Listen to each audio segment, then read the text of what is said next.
It's been about 3 years since I revived this channel and started producing new weekly content. In that time, I've been surprised by a great many things. But nothing has surprised me more than some of y'all's obsession with teeth. Can you explain why Scott had extra fang in season 4 and somehow they disappeared the next season? But in many episodes when he growls 4, and there is one what was moment causing where Scott Derek to has evolve 6. more as a How is werewolf in that? season 4 with visions of Liam and Scott talking about how growed Can you more do a fangs? theory about his fangs, the difference between time of Is death Scott S4 involving I think because he look ate at and his before? fangs at season 4 episode Can 8 he someone dies tell and then me, is after there that his any fangs reason grow Scott's longer. teeth I've heard change? Why does rumors about Scott how have teeth to I change have change for to always have wondered werewolves in what the happened to season. Scott's What two canines years or ago? something. I tell you up front that teeth on Teen Wolf were usually a function of aesthetics. They looked the way they looked because it made the character look good on camera. There were a couple of misguided efforts with CGI, but teeth only really matter one time, and even then it's just a minor point in a much larger story arc. Maybe it's part of being an alpha. Like you're becoming more of a werewolf.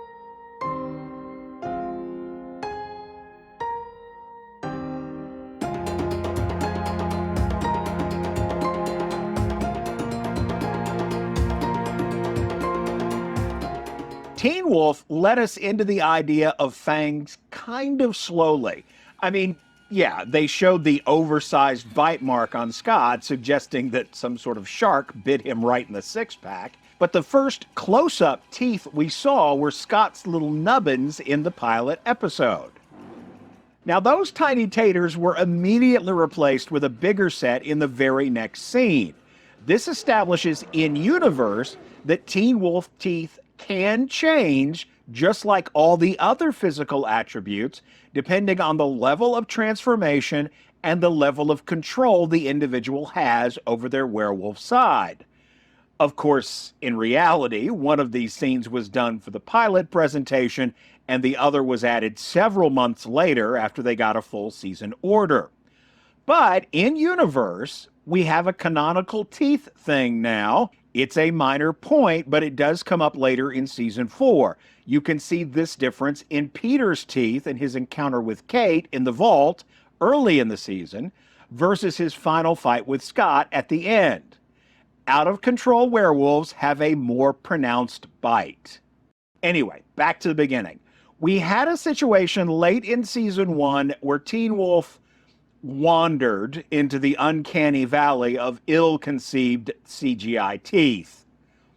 I literally have this clip saved as Peter Janky Teeth on my laptop.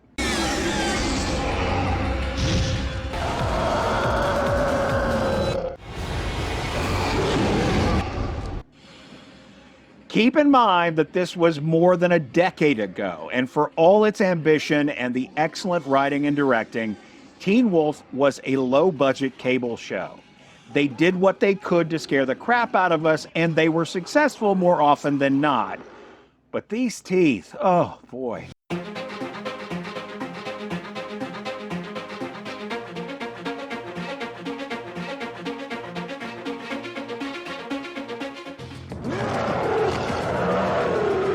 After season 1, everybody got fangs, and all the fangs were slightly different based on the actor's real teeth and whatever the character needed. For example, the Alpha Pack needed to look more menacing than average. The appliances they gave Boyd and Cora during their rampage in the episode Fireflies seem a little over the top to me, too.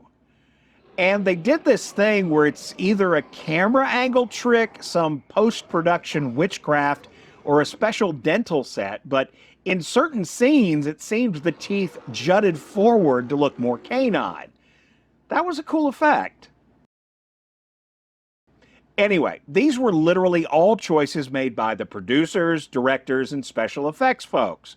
There were some times when the writers would add fang details into the story, but mostly the teeth were just to add to the overall character transformation, the look of things. That all changed in season 4. It is the only season where teeth actually matter. There's something different, isn't there? I've got more fangs. Maybe it's part of being an alpha. Like you're becoming more of a werewolf. Or more of a monster. What if it makes you stronger? What if it's like you're growing? Now, I have a feeling that this dream sequence from Time of Death is the only reason I still get so many questions about dental issues. He's part of being an alpha. Like you're becoming more of a werewolf. Or more of a monster. This is late in season 4, a season that saw Scott going through some stuff. He created a werewolf and was watching people die all around while he felt helpless to stop it. Add to this the money pressures the writers introduced this season and the strained rekindling of his relationship with his father, and Scott was super stressed out and beginning to lose it at this point.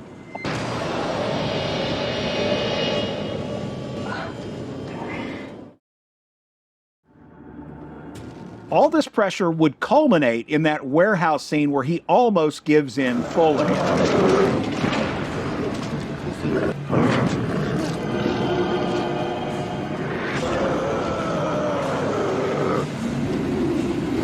This right here is what that whole extra teeth thing was all about. The extra fangs are just foreshadowing of Scott losing control and becoming more monstrous in an episode they literally called Monstrous. That's it. There's no huge subtext here. There's no canonical evolution of werewolves to be found in the more aggressive dental appliances. As I've said about 1 billion times, werewolves who lose control become monsters, and monsters have great big teeth. If anything, this is Scott's most devolved moment in the series. This is Scott at his very worst, his least human form. But it served as an important lesson. He was able to take what he learned from that warehouse into his fight with Peter in episode 12. He knew how far he could let the monster take over without giving in completely.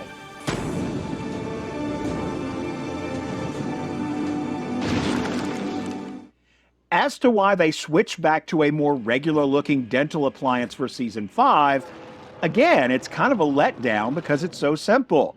The more normal fang arrangement is just to show that Scott is more in control of himself. But they did keep some of the more aggressive changes. For instance, his incisors are now pointed where they were flat before season 4.